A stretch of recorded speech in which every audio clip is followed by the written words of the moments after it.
சமீபத்தில் உலகத்தில் இருக்கக்கூடிய எல்லா டிஃபென்ஸ் பிளாகர்ஸும் சரி, சில முக்கியமான கண்ட்ரிஸோட ஆர்மியும் சரி, ஒரு குறிப்பிட்ட ஏர் டிஃபென்ஸ் சிஸ்டம் பற்றி அதிகமாக பேசிக்கிட்டு இருக்காங்க. அது என்னன்னு பார்த்தீங்கன்னா Akash air defence system.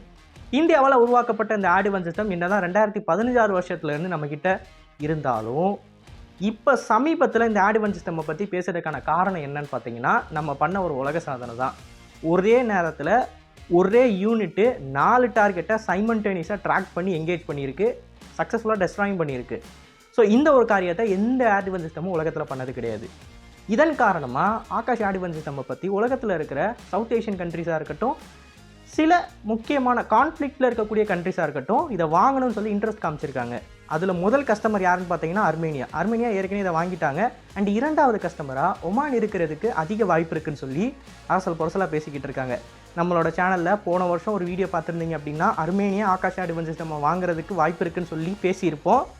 And அதுக்கேற்ற மாதிரி இப்போ அவங்க வாங்கிட்டாங்கன்னு சொல்லி அஃபிஷியலான நியூஸ் வந்துருச்சு. அதே மாதிரி ஒமானை பற்றி பேசிக்கிட்டு இருக்காங்க. கூடிய சீக்கிரம் இவங்க வாங்கிட்டாங்க அப்படின்ற நியூஸ் நமக்கு வரும். ஸோ சடனாக இந்த ஏர் டிஃபென்ஸ் சிஸ்டமை இவங்க எல்லோரும் வாங்குறதுக்கான காரணம், ஒன்று, இந்த மாதிரி ஒரு ஏர் டிஃபென்ஸ் சிஸ்டம் வேர்ல்டில் கிடையாது. இது ஒரு யூனிக்கான ஏர் டிஃபென்ஸ் சிஸ்டம். என்ன தான் உலகத்தில் ரஷ்யன்ஸ், அமெரிக்கன்ஸ், அப்புறம் சைனீஸ்ன்னு சொல்லி நிறைய பேர் ஏர் டிஃபென்ஸ் சிஸ்டம் உருவாக்கி டாமினேட் பண்ணிக்கிட்டு இருந்தாலும், இதுக்குன்னு ஒரு தனி இடம் இருக்குது. அது என்ன, அண்ட் நம்மக்கிட்ட இருக்கக்கூடிய ஏர் டிஃபென்ஸ் சிஸ்டங்களோட சில முக்கியமான சிறப்பம்சங்கள் என்ன அப்படின்றத தெளிவாக பார்க்கலாம். அண்ட் இன்னொரு விஷயம், இந்த குறிப்பிட்ட வீடியோவில் மோஸ்ட்லி யாருமே கவர் பண்ணாத ஒரு முக்கியமான டாப்பிக்கை பற்றி பேச போகிறோம். அது இந்த ஏர் டிஃபென்ஸ் சிஸ்டம் தொடர்பானது. ஸோ வீடியோவை பாதியில் ஸ்கிப் பண்ணாமல் முழுசாக பாருங்கள். அண்ட் நான் உங்கள் ஆகாஷ், இது தமிழ் பொக்கிஷம் வழங்கும் டிபி டிஃபென்ஸ்.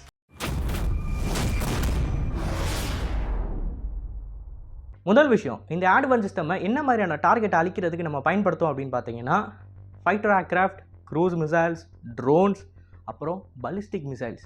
என்னடா பலிஸ்டிக் மிசைல்ஸ்ன்னு சொல்கிறேன்னு கேட்டிங்கன்னா, ஆமாம், இந்த பாயிண்ட் தான் நான் தனியாக சொல்லணும்னு நினச்சேன். இதை கடைசியில் நம்ம பார்க்கலாம். முதல்ல இந்த டார்கெட்ஸை நியூட்ரலைஸ் பண்ணுறதுக்கு இது பயன்படுத்தக்கூடிய இன்டர்செப்டார் என்னன்னு பார்த்தீங்கன்னா ஆகாஷ் அப்படின்னு அழைக்கப்படுறது.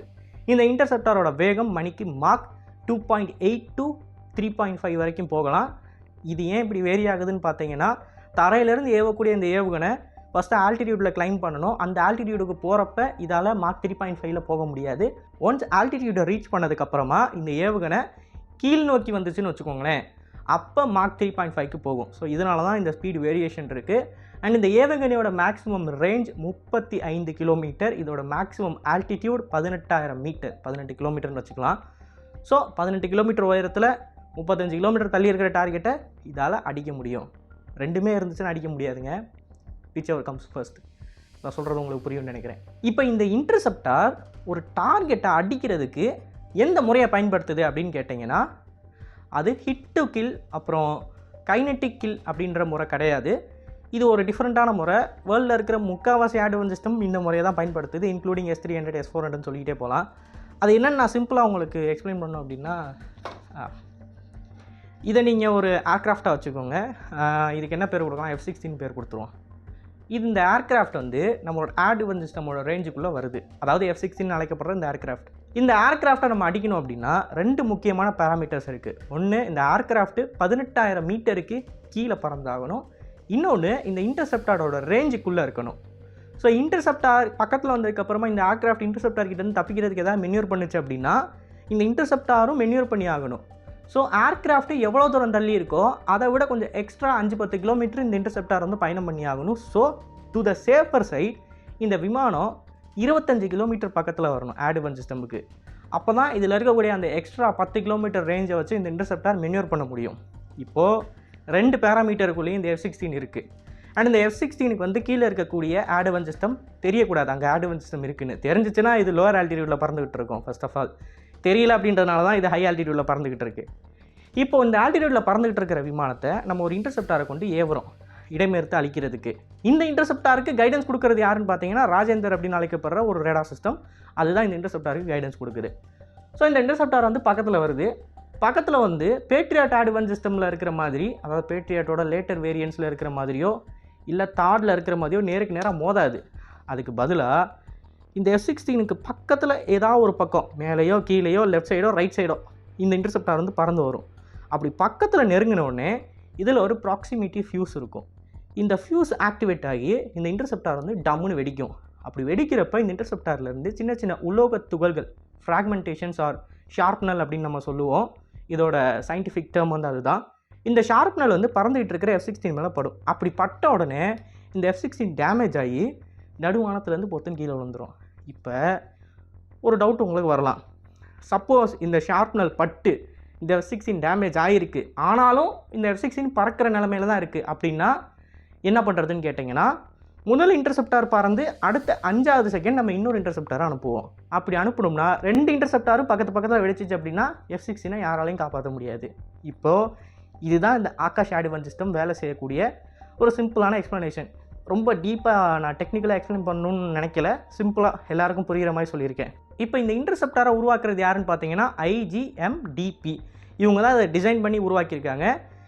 இந்த குறிப்பிட்ட நிறுவனம் தான் நம்மளோட நாட்டில் அக்னியாக இருக்கட்டும், பிரளயா இருக்கட்டும், அப்புறம் பிருத்திவியாக இருக்கட்டும், அண்ட் திரிசூல் மிசைலாக இருக்கட்டும், இது எல்லாத்தையுமே உருவாக்கிக்கிட்டு இருக்காங்க. ஸோ இந்த இன்டர்செப்டாரை டிசைன் பண்ணதுக்கப்புறமா இதோட சேர்த்து அந்த ரேடார் சிஸ்டம்ஸ் இருக்குது, அதுக்கப்புறம் அந்த ட்ரக் மவுண்டட் டிவைஸ் இருக்குது பார்த்தீங்களா, இது எல்லாத்தையும் தனித்தனி நிறுவனங்கள் உருவாக்குறாங்க. மொத்தமாக அசம்பிள் பண்ணி இதை ஒரு யூனிட்டாக, அதாவது ஒரு ஆகாஷ் ஏர்-டிஃபென்ஸ் சிஸ்டம் பேட்டரியாக நம்ம எல்லாருமே சொல்லுவோம். ஒரு பேட்டரியில் எத்தனை இருக்கும், அதாவது எத்தனை பொருட்கள் இருக்கும் அப்படின்னு கேட்டிங்கன்னா 4 3D phased array scanned radar இருக்கும், PASA ரேடார், அண்ட் 4 லான்ச்சர்ஸ் இருக்கும். இந்த 4 லான்ச்சர்ஸ் வந்து செல்ஃப் ப்ரொபல்டு லான்ச்சர்ஸாக இருக்கும். ஒரு லான்ச்சரில் 3 இன்டர்செப்டார் மிசைல் இருக்கும். இதை பற்றி நான் ஏற்கனவே ஒரு வீடியோவில் பேசினப்ப 4ன்னு தப்பாக சொல்லிட்டேன். ஸோ ஒரு லான்ச்சரில் 3 இன்டர்செப்டார் மிசைல் இருக்கும். அது மாதிரி 4 launcher, 4 phased array scanned radar, PASA radar. இப்போ இந்த எல்லா டிவைசஸையும் சேர்த்து நம்ம ஒரு பேட்டரின்னு சொல்கிறோம் இல்லையா, இது எல்லாமே கனெக்டடாக இருக்கும். அந்த 4 லான்ச்சரும் கனெக்டடாக இருக்கும், 4 PASA ரேடார் சிஸ்டமும் கனெக்டடாக இருக்கும். அண்ட் இது கூடவே சேர்த்து ஒரு பேட்டரிக்குன்னு ஒரு பெரிய ரேடார் சிஸ்டம் ஒன்று இருக்கும், அதோட பேர் ராஜேந்தர். ஸோ இது எல்லாமே சேர்த்தது தான் ஒரு பேட்ரி. இந்த ஒரு பேட்டரியில் இருக்கக்கூடியது மல்டிபிள் டார்கெட்ஸை ட்ராக் பண்ணக்கூடியது, மல்டிபிள் டார்கெட்ஸை ஒரே நேரத்தில் என்கேஜ் பண்ணி நியூட்ரலைஸ் பண்ணக்கூடியதும் தான். ஸோ இந்த ஒரு பேட்டரியில் இருக்கிற 2 லான்ச்சர் அண்ட் அந்த 2 லான்ச்சருக்கு கைடன்ஸ் கொடுக்கறதுக்கு ஒரு ஃபயர் கண்ட்ரோல் சிஸ்டமை பயன்படுத்தி நம்ம 4 டார்கெட்ஸை அடிச்சிருக்கோம். இதுதான் இப்போதைக்கு ரெக்கார்டாக இருக்குது. ஒரே ஒரு ஃபயர் கண்ட்ரோல் சிஸ்டம் யூனிட்டை பயன்படுத்தி நம்ம 4 டார்கெட் அடிச்சிருக்கோம் அப்படின்றது.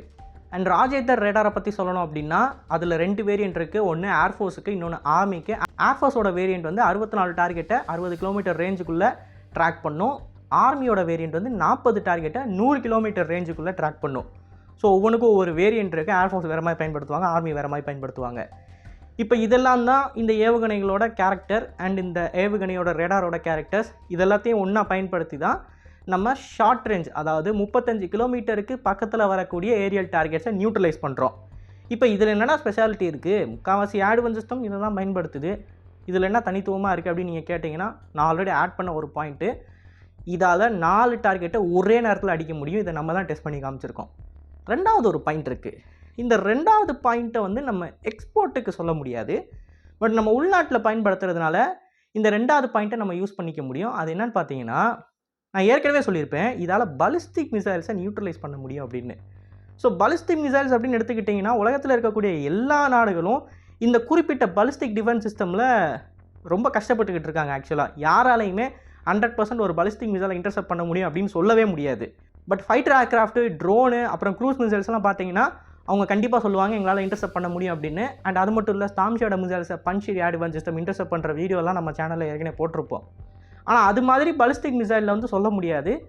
சமீபத்தில் இஸ்ரேல் தான் பண்ணி காமிச்சாங்க. ஒரு பலிஸ்டிக் மிசைலை நடு விண்வெளியில் வச்சு இன்டர்செப்ட் பண்ணாங்க. ஆனால் அது நம்ம ஏன் பெருசாக பேசக்கூடாது அப்படின்னா, அது ரொம்ப ப்ரிமிட்டிவான ஒரு பலிஸ்டிக் மிசைல். அது ரொம்ப ரொம்ப பேஸ் மாடல். 1960s 70s இருக்கக்கூடிய தொழில்நுட்பம். அஃப்கோர்ஸ் அந்த தொழில்நுட்பத்தை வளர்ந்த நாடுகள், அதாவது இந்தியா, சீனா, பாகிஸ்தான் மாதிரியான நாடுகள் பயன்படுத்த போகிறதில்ல. ஸோ அதனால தான் நம்ம அதை பற்றி பெருசாக பேசலை. ஜஸ்ட் அது ஒரு நியூஸாக மட்டுமே பேசிட்டு கடந்து போயிருக்கோம். ஸோ ரியல் வேர்ல்டில் ஒரு ப்ராப்பரான பலிஸ்டிக் மிசைலை இது வரைக்கும் யாரும் இன்டர்செப்ட் பண்ணது கிடையாது. அண்ட் அதை 100% எங்களால் இன்டர்செப்ட் பண்ண முடியும், 100% இல்லை 80% மேலே அதை எங்களால் இன்டர்செப்ட் பண்ண முடியும்னு சொல்லி எந்த ஒரு கண்ட்ரியும் சொன்னது கிடையாது. அதுக்கான காரணம் அதோட வேகமாக இருக்கலாம், அண்ட் அதில் இருக்கக்கூடிய சில செல்ஃப் டிஃபென்ஸ் மெக்கானிசமாக இருக்கலாம். இப்போ இவ்வளவு தூரம் சிரமமாக இருக்கக்கூடிய அந்த பலிஸ்டிக் மிசைல் சிஸ்டமில் நம்ம ஆகாஷை பயன்படுத்தி எப்படி இன்டர்செப்ட் பண்ண போகிறோம்? ஏன்னா இது ஒரு ஷார்ட் ரேஞ்ச் ஏர்-டிஃபென்ஸ் சிஸ்டம். 35 கிலோமீட்டர் பக்கத்தில் இருக்கக்கூடிய டார்கெட்டை தான் அடிக்க முடியும். இதால் எப்படி ஒரு இன்டர்கான்டினென்டல் பலிஸ்டிக் மிசைல் தடுக்க முடியும்னு நீங்கள் கேட்டிங்கன்னா, முடியும். அது எப்படின்னா, இதில் 2 விதமான வாரியட் எடுத்துகிட்டு போக முடியும். ஒன்று கன்வென்ஷனல், இன்னொன்று நியூக்ளியர் பேலோட். ஆமாம், நான் சொல்கிறது கரெக்டு தான். இதில் நியூக்ளியர் வார்ஹெட்டை எடுத்துகிட்டு போக முடியும். 60 கிலோ எடையில் எந்த வகையில் வேணாலும் வார்ஹெட் எடுத்துகிட்டு போகலாம். ஸோ இந்த நியூக்ளியர் வார்ஹெட் எப்படி ஒரு பாலிஸ்டிக் மிசைலை தடுத்து நிறுத்துதுன்னு கேட்டிங்கன்னா, அதே எக்ஸ்ப்ளனேஷனுக்கு நம்ம போவோம். ஸோ ஒரு ஃபைட்டர் ஜெட்டை இந்த இன்டர்செப்டார் மிசைல் இன்டர்செப்ட் பண்ணுது அப்படின்னா, அந்த ஃபைட்டர் ஜெட்டுக்கு பக்கத்தில் இந்த இன்டர்செப்டார் போனால் போதும். அதாவது இந்த இன்டர்செப்டார் வெடித்து இதோட பிளாஸ்ட் ரேடியஸுக்குள்ளே அந்த ஃபைட்டர் ஜெட் வந்தால் போதும். அவ்வளோ தூரம் நெருங்கினாலே அந்த ஃபைட்டர் ஜெட் காலி வானத்திலேருந்து. ஆனால் ஒரு ஃபைட்டர் ஜெட் வந்து இப்படி வரும், அதை இன்டர்செப்டார் இப்படி இன்டர்செப்ட் பண்ணும், இந்த ஆங்கிளில் இன்டர்செப்ட் பண்ணும். ஆனால் ஒரு பாலிஸ்டிக் மிசைல் இப்படி வந்துக்கிட்டு இருக்கும், அதை இன்டர்செப்டார் நேருக்கு நேராக இப்படி இன்டர்செப்ட் பண்ணணும். அதாவது இந்த முறையில் இன்டர்செப்ட் பண்ணும். அது ரெண்டுத்துக்கான ஆங்கிள் வித்தியாசம் பாருங்கள். இது இப்படி இருக்கும், இது இப்படி இருக்கும். ஸோ இந்த முறையில் இன்டர்செப்ட் பண்ணுறப்ப இந்த இன்டர்செப்டார் வந்து மார்க் 15 ஆர் மார்க் 20ன்ற வேகத்தில் வந்துக்கிட்டு இருக்கும். Mark 15, mark 20. ஆனால் ஃபைட்டர் ஏர்க்ராஃப்ட் வந்து மேக்ஸிமம் மார்க் 1, மார்க் 1.3 அந்த வேகத்தில் தான் வரும். இப்போ மார்க் 20லாம் வரப்போ இந்த இன்டர்செப்டார் வந்து இது வெடித்து இதோட ப்ராக்சிமிட்டிக்குள்ளே பிளாஸ்ட் ரேடியஸுக்குள்ளே இந்த வார்ஹெட்டை இருக்கிற மாதிரி டைமிங்கை வந்து யாராலையுமே கொடுக்க முடியாது. ஸோ அதுதான் இங்கே இருக்கக்கூடிய பெரிய பிரச்சனை. என்ன நடக்கும் மேக்ஸிமம்னு பார்த்தீங்கன்னா, இந்த இன்டர்செப்டார் வரும், இதில் இருக்கக்கூடிய ஃபியூஸ் வந்து வெடிக்கிறதுக்குள்ளே ஒன்று வார்ஹெட்டு தாண்டி போயிடும், இதோட பிளாஸ்ட் ரேடியஸை தாண்டி போயிடும். இல்லைன்னா வார்ஹெட் வரதுக்கு முன்னாடியே இந்த ஃபியூஸ் வந்து பிளாஸ்ட் ஆகிரும். இல்லை அப்படின்னா மூணாவது ஒரு பாசிபிலிட்டியும் இருக்குது. இது கரெக்டாக வந்து பிளாஸ்ட் ஆனாலும் இதில் இருக்கக்கூடிய 60 கிலோ பெய்லோடு வார்ஹெட்டால் இந்த குறிப்பிட்ட வார்ஹெட் பாலிஸ்டிக் மிசைல் வார்ஹெட்டை எதுவுமே பண்ணியிருக்க முடியாது. ஸோ இந்த மாதிரி 3 சினாரியோ இருக்குது. இந்த 3 சினாரியோன் காரணமாக தான் நம்மளோட ஆகாஷ் ஆடிவன் சிஸ்டமாக இருக்கட்டும், இல்லை வேர்ல்டில் இருக்கக்கூடிய S300, S400 இந்த மாதிரியான சிஸ்டம்ஸாக இருக்கட்டும், எதாலையுமே இன்டர்செப்ட் பண்ண முடியாது. ஸோ ஒரு கைனட்டிக் கில் வெப்பன் அதை பயன்படுத்தினா மட்டும்தான், அதாவது வார்ஹெட் வந்து எவ்வளோ சின்னதாக இருந்தாலும் நேருக்கு நேராக மார்க் 15ல் வர ஒரு வார்ஹெட்டை ஒரு சின்ன முட்டை வந்து இடித்தா கூட அதோட பாதிப்பு பலமாக இருக்கும். ஸோ வார்ஹெட் வந்து 60 கிலோவாக இருக்கட்டும், 30 கிலோவாக இருக்கட்டும், 10 கிலோவாக இருக்கட்டும், எத்தனை கிலோவாக இருந்தாலும் அது வர வேகத்தில் அந்த கைனட்டிக் எனர்ஜி வந்து இந்த வார்ஹெட்டை டோட்டலாக டெஸ்ட்ராய் பண்ணிடும். ஸோ ஒரு கைனட்டிக் கில் வெப்பன் தான் பாசிபிள் ஒரு பாலிஸ்டிக் மிசைலை வந்து 100% ஒரு 80%க்கு மேலே இன்டர்செப்ட் பண்ணுறதுக்கு. ஆனால் அந்த கைனட்டிக் கில் வெப்பனுமே இந்த வார்ஹெட்டை சரியாக மோதணும். அப்படி மோத வைக்கிறது சாதாரண விஷயமே கிடையாது. அண்ட் ஒவ்வொரு வார்ஹெட்டும் டீகாய்ஸ் எடுத்துகிட்டு வரும். அந்த டீகாய்ஸில் எது உண்மையான வார்ஹெட்னே நம்மளால் தெரிஞ்சுக்க முடியாது. இப்படி ஏகப்பட்ட பிரச்சனைகள் இருக்கிறப்ப ஒரு சிம்பிளான சொல்யூஷன் இருக்குது. அதுதான் இந்த நியூக்ளியர் பேலோடு. நம்ம இப்போ என்ன பண்ண போகிறோம், ஒரு பாலிஸ்டிக் மிசைல் வார்ஹெட் வந்துக்கிட்டு இருக்குது. இந்த பாலிஸ்டிக் மிசைல் வார்ஹெட்டை ஆகாஷ் ஆடிவன் சிஸ்டத்தில் இருக்கிற ஒரு இன்டர்செப்டாரில் 60 கிலோ எடை இருக்கக்கூடிய ஒரு தெர்மோ நியூக்ளியர் பேலோட கட்டி அனுப்புகிறோம். இந்த தெர்மோ நியூக்ளியர் பேலோடு இந்த இன்டர்செப்டாருக்கு பக்கத்தில் தான் வெடிக்கணும்னு அவசியம் இல்லை. இதை விட்டு 1.5 கிலோமீட்டர் தள்ளி போய் கூட வெடிக்கலாம். 1.5 கிலோமீட்டர் முன்னாடியோ இல்லை 1.5 கிலோமீட்டர் தள்ளி போய் வெடிக்கலாம். ஆனால் இது வெடித்தா மட்டும் போதும், அந்த பிளாஸ்ட் ரேடியஸ்க்குள்ளே அந்த 1.5 கிலோமீட்டர்ன்ற பிளாஸ்ட் ரேடியஸ்க்குள்ளே கண்டிப்பாக இந்த வார்ஹெட் வந்துடும். அப்படி மட்டும் வந்துருச்சுன்னா நடுவானத்தில் வார்ஹெட்டை வந்து வேப்பரைஸ் பண்ணிடுவோம். உங்களுக்கு புரியுதா கான்செப்ட்டு? க்ளோஸ் ப்ராக்சிமிட்டியில் இருக்கணும்னு அவசியம் இல்லை. இதில் இருக்கக்கூடிய 60 கிலோ தெர்மோ நியூக்ளியர் வார்ஹெட் காரணத்தினால் இது எவ்வளோ தூரம் வேணாலும் தள்ளி இருக்கலாம். இது ரைட் சைடில் இவ்வளோ தூரம் தள்ளி இருக்கலாம், லெஃப்ட் சைடில் இவ்வளோ தூரம் தள்ளி இருக்கலாம், இல்லை மேலே போயிருக்கலாம், கீழே இருக்கலாம், வாட் எவர் இட் இஸ். ஆனால் 1.5 கிலோமீட்டர் பிளாஸ்ட் ரேடியஸ் 1.5 அப்படின்றது நான் குத்து மதிப்பாக சொல்கிறேன். ஆக்சுவலாக ஒரு பாம்பு அடித்தா எவ்வளோ பிளாஸ்ட் ரேடியஸ் இருக்குன்றது எனக்கு தெரியாது, யாருக்கும் தெரியாது. 1.5 கிலோமீட்டர்னு குத்து மதிப்பாக வச்சுக்கிறோம். ஸோ அந்த நியூக்ளியர் வார்ஹெட் வெடிக்கிற பிளாஸ்ட் ரேடியஸுக்குள்ளே இந்த ஏவுகணை அதாவது இந்த பாலிஸ்டிக் மிசைலோட வார்ஹெட் வந்துட்டாலே போதும், இதை வந்து ஆவியாக்கிரும். ஸோ இதுதான் ஒரு நியூக்ளியர் வார்ஹெட் மூலமாக நம்ம பண்ணக்கூடிய பாலிஸ்டிக் மிசைல் டிஃபென்ஸ் சிஸ்டம். சரி, இந்த ஐடியா நல்லா இருக்குல்ல, இந்த ஐடியா நல்லா இருக்குல்ல, உலகத்தில் இருக்கிற மித்த கண்ட்ரிஸ் ஏன் இதை ஃபாலோ பண்ண மாட்டுறாங்க அப்படின்னு கேட்டிங்கன்னா, சிம்பிள். இதை லாஸ்ட் ரிசார்ட்டாக தான் எல்லா நாடுகளுமே வச்சுருப்பாங்க. அதாவது கடைசியாக வேறு வழியே இல்லை அப்படின்னா மட்டும்தான் இந்த முறையை பயன்படுத்துவாங்க. அதுக்கான காரணம், இது மூலமாக நம்மளோட சிட்டிக்கு மேலே நம்ம ஒரு நியூக்ளியர் வார்ஹெட்டை டெட்டனேட் பண்ணுறோம். அதாவது 35 கிலோமீட்டர் 18,000 மீட்டர் அப்படின்றது தான் இந்த இன்டர்செப்டாரோட ரேஞ்சு. ஸோ இந்த இன்டர்செப்டாரோட ரேஞ்சுக்குள்ளே அந்த பாலிஸ்டிக் மிசைலோட வார்ஹெட் வந்தாகணும். அப்படி வருதுன்னா தியரட்டிக்கலி அந்த வார்ஹெட்டு கீழே தரையிலேருந்து 15 கிலோமீட்டர் உயரத்தில் இருக்கும். அண்ட் அந்த வார்ஹெட் எந்த சிட்டியை நோக்கி வருது, ஃபார் எக்ஸாம்பிள் மதுரையை நோக்கி வருது அப்படின்னா மதுரையை விட்டு வெறும் 20-25 கிலோமீட்டர் தான் தள்ளி இருக்கும். ஸோ 20-25 கிலோமீட்டர் தள்ளி இருக்குது.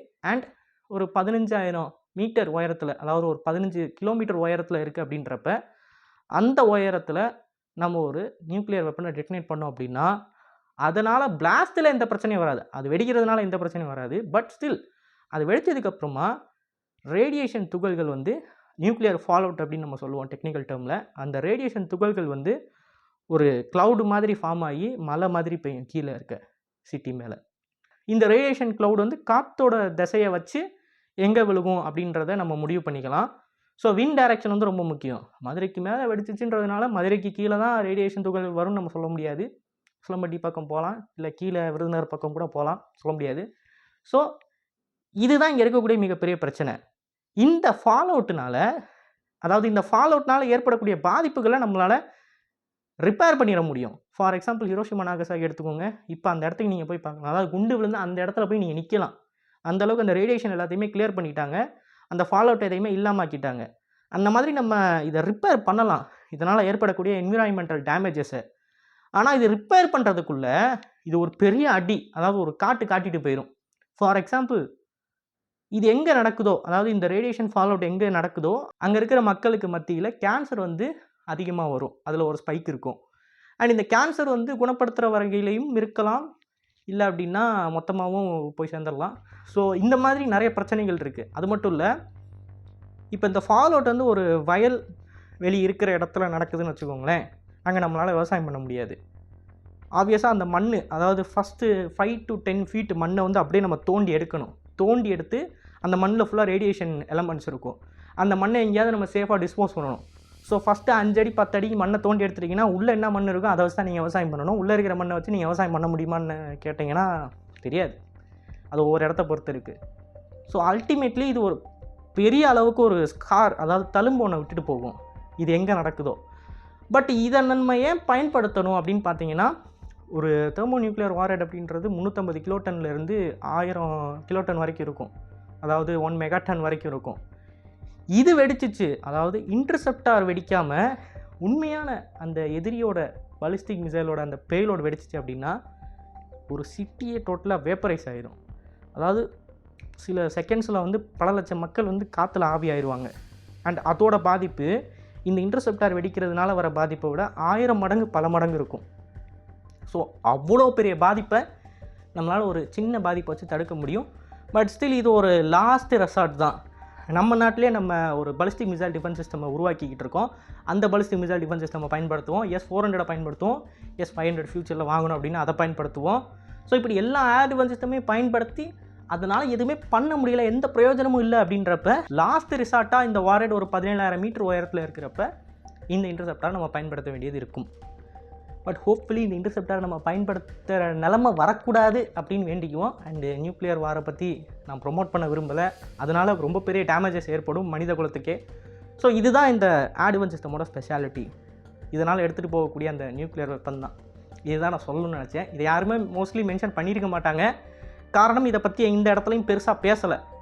அண்ட் அதை பெருசாக பேசணும்னு நினச்சாங்களா இல்லையான்னு எனக்கு தெரியல. பட் நான் இதை உங்கள்கிட்ட சொல்லணும்னு நினச்சேன். இது ஒன்றும் பெரிய ரகசியம்லாம் கிடையாது, ஓப்பன் சோர்ஸில் இருக்கக்கூடிய இன்ஃபர்மேஷன் தான். அதனால் யாரும் கீழே கமெண்ட் பண்ணிடாதீங்க எப்போ ராணுவ ரகசியத்தை போட்டு உடச்சிட்டேன்னு. ஓப்பன் சோர்ஸில் எல்லாருமே பார்க்கலாம், இந்த மாதிரியான ஒரு இன்ஃபர்மேஷன் தான் அது. அண்ட் லாஸ்ட்டாக ஒரு முக்கியமான பாயிண்ட்டை மறந்துட்டேன். இந்த ஏர் டிஃபென்ஸ் சிஸ்டமை நம்ம எப்படி பயன்படுத்துவோம் அப்படின்னா இன்டெகிரேட்டட் ஏர் டிஃபென்ஸ் சிஸ்டத்தோடு தான் பயன்படுத்துவோம். ஃபார் எக்ஸாம்பிள் அயன் டோம்ன்றது எதையும் ஃபெயில் ஆச்சு அப்படின்னா அதை மட்டுமே நம்பியிருந்தாங்க. ஸோ நம்ம அதிலேருந்து கற்றுக்கிட்ட பாடத்தினால நம்ம ஏகப்பட்ட ஏர் டிஃபென்ஸ் சிஸ்டமை ஒன்றா இன்டெகிரேட் பண்ண போகிறோம். ஸோ நம்மளோட Akash air defence system mostly தனியாக வேலை செய்யாது, S-400க்கு சப்ளிமெண்ட்டாக வேலை செய்யும். அண்ட் சில நேரங்களில் ஆர்மி வந்து ஃபார் எக்ஸாம்பிள் உள்ள எதிரிகளோட இடத்துக்கு போகிறாங்க அப்படின்றப்ப அந்த கான்வாய்ஸை பாதுகாக்கிறதுக்கு நம்ம ஆகாஷ் ஏர் டிஃபென்ஸ் சிஸ்டமை பயன்படுத்துவோம். ஸோ இந்த முறையினால தான் நம்ம இந்தியன் ஏர்ஃபோர்ஸில் ஆகாஷ் ஏர் டிஃபென்ஸ் சிஸ்டமை பயன்படுத்துவோம். அண்ட் எக்ஸ்போர்ட் வேரியண்ட்டில் கண்டிப்பாக தெர்மோ நியூக்ளியர் வார்ஹெட்லாம் இருக்க போகிறதில்ல. அவங்களுக்கு நம்ம அனுப்புறதுல கன்வென்ஷனல் வார்ஹெட் மட்டும்தான் இருக்கும். அண்ட் இதை வாங்கக்கூடிய நாடுகள் ட்ரோன்ஸ் கிட்ட இருந்தும், ஃபைட்டர் ஏர்க்ராஃப்ட் கிட்ட இருந்தும், அட்டாக் ஹெலிகாப்டர்ஸ், க்ரூஸ் மிசைல்ஸ், இப்படி பல ஏரியல் டார்கெட்ஸ் கிட்ட இருந்து அவங்களோட பாதுகாத்துக் கொள்றதுக்கு இந்த ஏர் டிஃபென்ஸ் சிஸ்டமாக பயன்படுத்துவாங்க. ஸோ இன்னைக்கான வீடியோவில் சொன்ன தகவல் பற்றி நீங்கள் என்ன நினைக்கிறீங்கன்னு மறக்காம ஒரு விஷயம் பதிவிடுங்க. அண்ட் இது போல பல தகவலை தெரிந்து கொள்ள டிபி நியூஸ் பேஜை ஃபாலோ பண்ணிக்கோங்க. நல்லதை பாருங்க, நல்ல சமுதாயத்தை உருவாக்கும். நன்றி, வணக்கம்.